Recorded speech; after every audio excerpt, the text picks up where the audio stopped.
किए किए प्रभु जीशु को प्रेम कर किए किए प्रभु जीशु को प्रेम कर आपण मैंने मत समस्त शुणी पार्छ किए किए प्रभु जीशु को प्रेम कर आशा करे समस्ते आमे प्रभु जीशु को प्रेम कर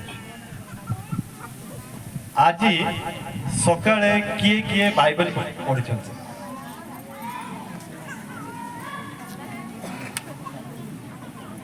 धन्यवाद जो माने बाइबल पढ़ी के आस जो माने प्रार्थना करके आस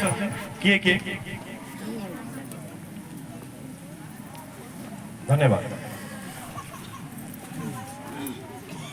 एवं प्रार्थना आमर नित्य कर्म करने पूर्वर किए किए बाइबल एवं प्रार्थना कर नित्य कर्म करने पूर्व जाना चाहिए नित्य कर्म माने बुझी पारे कि हाँ आमर जेकोसी जो आमर प्रत्येक लोक व्यक्ति निज निजर किसी काम थाए प्रत्येक दिन ता पूर्व आपण माने कौन कौन बाइबल एवं प्रार्थना करिसंती कि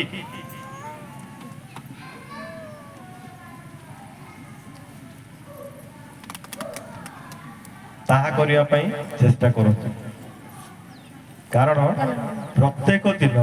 प्रभु आम मान को नूतन जीवन दौरान नूतन दिन देखुं मु बेसी किसी कहवाई चाहूनी 5 ରୁ 10 मिनट खाली कहीदेवी जदि आम देखा माथ्यू लिखित सुसमाचार तार 21 पर्वर 13 पदरे जहाँ लिखा जाइए चर्च उद्घाटन आज जो है ये लिखा जाइए आमर गृह प्रार्थनार गृह बोली ख्यात हम प्रभु दया करी गोटे उपासना गृह आम समस्त दे एवं प्रभु निजे कहते आमर गृह प्रार्थनार गृह बोली ख्यात है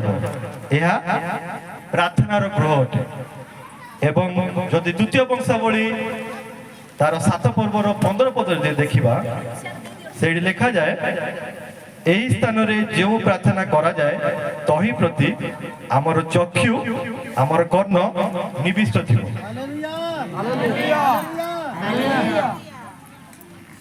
अन्य विषय कहवाई चाहिए किंतु मु कहवाई चाहेनी कारण समय हो गला एवं जदि आम देखा जदि हाना को समय रे हाना से ताकर मंदिर को जाइकी ताकर गृह को जाइकी प्रार्थना करते एवं से ता पाही क्यों गृह को सदापुर गृह को आज जो गृह जो निर्माण माने उद्घाटन करागला से गृह को गले ही आम मान प्रार्थना प्रभु शुणवे प्रभु यीशु कहले यह प्रार्थनार गृह बोली एवं द्वितीय वंशावली लिखा जाए कौन प्रभु ताकर चक्षु एवं कर्ण सदा सर्वदा निविष्ट थाए यह ताकर प्रतिज्ञा अटे एवं जदि आम जाकुबंक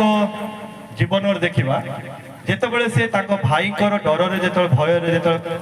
चलिकी पलि आसते मामू घर को जाते से समय से रात्रि समय गोटे पथर रे मुंड देकी से शुई एवं से स्वप्न देखिले कौन स्वप्न देखिले जे गोटे सीढ़ी कौन देखी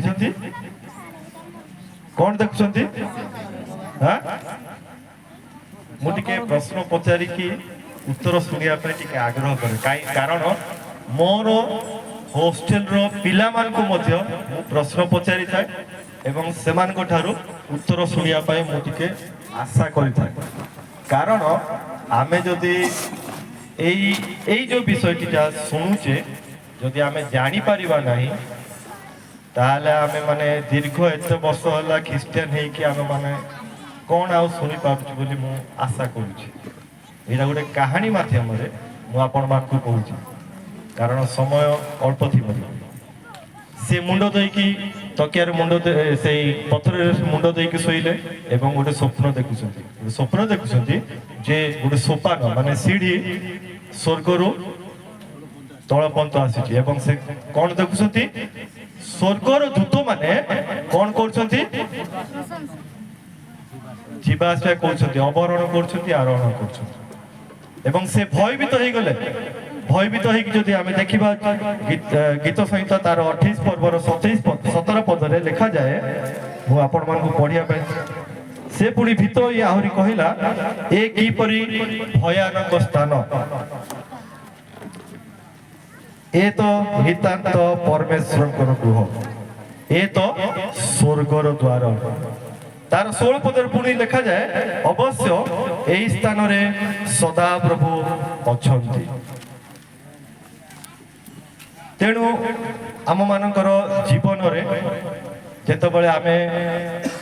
ପରମେଶ୍ୱରଙ୍କର ଗୃହକୁ ଯେତେବେଳେ ଯାଉଛେ, ସେତେବେଳେ